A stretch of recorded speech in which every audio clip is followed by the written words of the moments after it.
Proper battery service is essential for reliable starting and consistent electrical performance.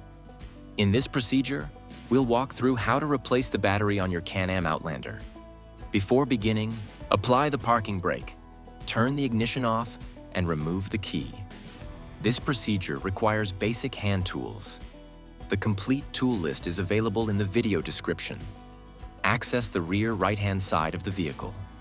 Remove the plastic rivets securing the battery cover, then remove the cover and set it aside. Remove the battery holding strap. Disconnect the black battery cable first, followed by the red cable, always maintaining this order to reduce the risk of accidental short circuits. Carefully remove the battery from its holder.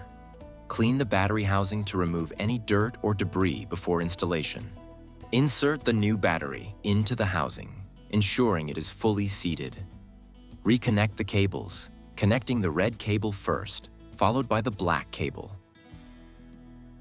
Secure the battery using the holding strap and torque the battery fasteners to specification. Reinstall the battery cover and secure it with the plastic rivets.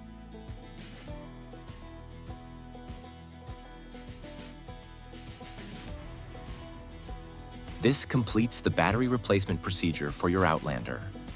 Always refer to your operator's guide for recommended inspection intervals and maintenance specifications to ensure dependable starting and consistent system operation.